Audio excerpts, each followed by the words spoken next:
উচ্চ মাধ্যমিক ক্লাস 12-এর ইতিহাস, বিংশ শতকে উপনিবেশবাদ ও সাম্রাজ্যবাদের প্রসার, দ্বিতীয় অধ্যায়।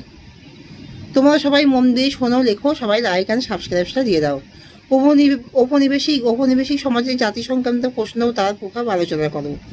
অথবা জাতি বৈষম্য বলতে কী বোঝো? উপনিবেশিক রাষ্ট্রগুলিতে জাতি বৈষম্যের প্রভাবগুলি লেখো। জাতীয় জাতি বৈষম্যের ধারণাটি মূলত পশ্চিমী উন্নত রাষ্ট্র থেকে প্রকাশ হয়েছে। পশ্চিমী রাষ্ট্রগুলিতে জাতি, বংশ, ধর্ম, সম্প্রদায়, সামাজিক স্তরবিন্যাস ইত্যাদি বিষয়কে কেন্দ্র করে জাতি বৈষম্যের সূত্রপাত। প্রাচীনকাল থেকে বিশ্বের পিছিয়ে পড়া দেশগুলিতে ইউরোপের শক্তিশালী রাষ্ট্রগুলি নিজেদের উপনিবেশ স্থাপন করে। ইউরোপীয় ঔপনিবেশিক শাসনে শাসিত জাতিগুলি নানান ধরনের বঞ্চনার শিকার হয়। এই সকল শ্বেতাঙ্গ শক্তিশালী জাতিগুলি নিজেদের প্রয়োজনে জাতিগত বৈষম্যের সূত্রপাত করেছিল। ঔপনিবেশিক রাষ্ট্রগুলিতে জাতিগত ব্যবধানের প্রভাব। ইতিবাচক প্রভাব। সাংস্কৃতিক অগ্রগতি। ইউরোপীয় শিক্ষা সংস্কৃতির সংঘর্ষে এসে ঔপনিবেশিক রাষ্ট্রগুলিতে সংস্কৃতিতে বিশেষ করে শিল্প, স্থাপত্য ও ভাস্কর্যে নবযুগের সূচনা হয় ও সামাজিক কুসংস্কারের অবসান হয়। জ্ঞান বিজ্ঞানের অগ্রগতি। প্রাচ্যের সাথে পাশ্চাত্যের জ্ঞান বিজ্ঞানের সংমিশ্রণে জ্ঞান বিজ্ঞানের উন্নতির পথ প্রশস্ত হয়।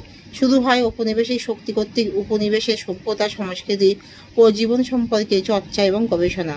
ফলে নৃতত্ত্ব বিজ্ঞানের গবেষণা বৃদ্ধি পায় এবং জীববিজ্ঞানের বিভিন্ন শাখার আত্মপ্রকাশ ঘটে। যুক্তিবাদের বিকাশ ও নবজাগরণের সূচনা। পাশ্চাত্য দেশগুলি তাদের বিজ্ঞান, প্রযুক্তি, ভূগোল ইত্যাদি বিষয়ের সাথে সাথে উপনিবেশগুলিতে যুক্তিবাদের প্রসার ঘটায়।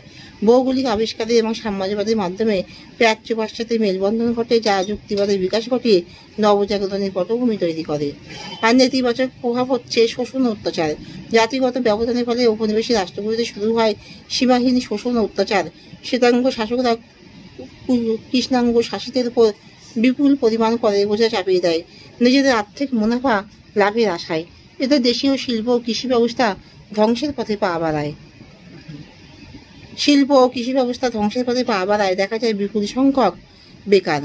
জাতিগত দ্বন্দ্ব। ইউরোপীয় রাষ্ট্রগুলির ঔপনিবেশিক রাষ্ট্রের মানুষদের ঘৃণা ও অবজ্ঞার চোখে দেখত। তারা নিজেদের শ্বেতাঙ্গ জাতিকেই শ্রেষ্ঠ বলে মনে করত। এতে শুরু হয় শ্বেতাঙ্গ শাসক ও কৃষ্ণাঙ্গ শাসিতের মধ্যে যুক্তি সংগ্রামের পরিবেশ।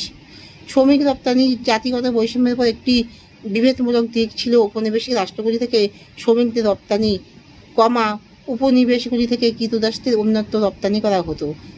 এরপর তাদের উপর অমানসিক নির্যাতন চালানো